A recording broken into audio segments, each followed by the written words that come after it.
A shopper at a Staten Island grocery store wasn't wearing a mask, and she learned the hard way that people were not about to just be quiet about it. Take a look.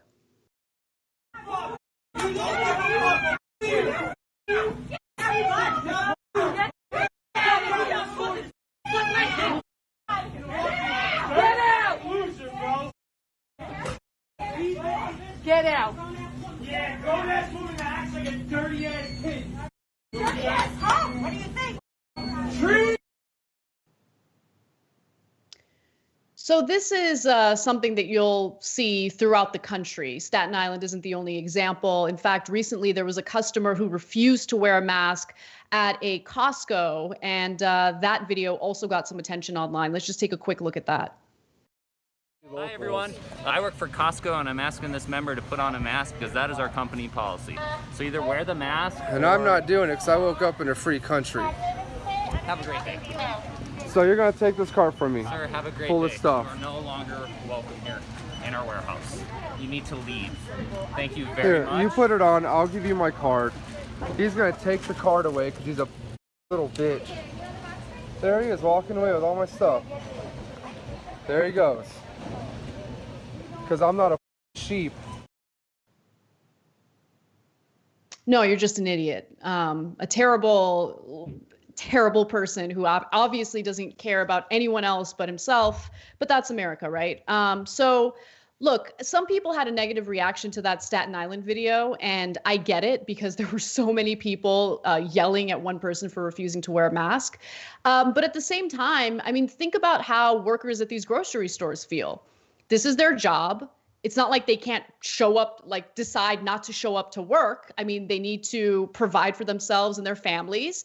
And if they decide to quit, they won't even, qualify for unemployment. So these are essential workers who put their lives on the line every single day so these grocery stores can remain open and people can buy the essentials, the necessities they need. And then you have all these jackasses who are influenced and motivated by Donald Trump to start fights over nothing. And it reminds me of an experience that I had at a local grocery store where the man who was checking out right in front of me refused to wear a mask and started yelling at this sweet woman who just asked him politely to put the mask on. And I was like, all right, then I'm going to shame him. And I called a lot of attention to him. He was embarrassed, and later he was escorted out. Some people might not agree with that method, but I'm sorry, I actually value people's lives. And these workers are severely underpaid and are also being abused on the job by these people. And at some point, you got to stick up for the little guy and not allow these people to, abuse them like this on a regular basis. It's disgusting. Yeah. So I get why people are upset about Staten Island because it was so many folks and they were quite loud. But Staten Island is colorful, and not always colorful in a way that is good to progressives or Democrats. In case you don't know, Staten Island was the only New York borough to vote for Donald Trump. He got 56% of the vote there. But 64% of Americans think that you should wear a mask. I don't know what the other 36% are. I know what the other 36% are saying. They think Trump is smarter than all the doctors combined.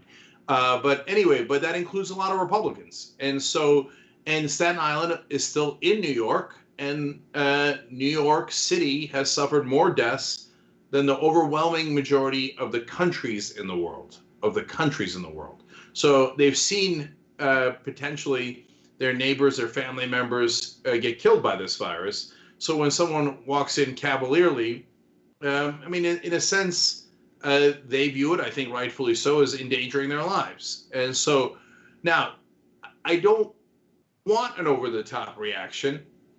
And as I see that, I do get a little worried that shaming is one thing, bounds of reason though, okay? And whatever you do, do not ever make it physical. But yeah, it's now becoming more and more political. The Trump cult versus everyone else. And masks has now become, unfortunately, the symbol of it. Now, the great irony here is that the Trump administration is telling you to wear a mask. CDC says to wear a mask. And the Surgeon General just put out public service announcement saying wear a mask, or he wears a mask. The only problem is Donald Trump doesn't want to wear a mask and doesn't believe in masks, at least in terms of him and his supporters wearing it. So as a matter of rhetoric, he's defying his own government. And his followers are not sophisticated enough to understand what the CDC is or who the Surgeon General is. And I don't give a damn about those people. It's doctors and scientists. No. What's the cult leader saying? Oh, the cult leader says that masks are uncool and for the weak. Well, then I'm going to show everybody how strong I am by endangering their lives. And that's where we are now. And so, yeah, the cult 45, a bigger and bigger percentage of them will stop wearing masks. And right now, well, the virus is increasing in 25 states in America.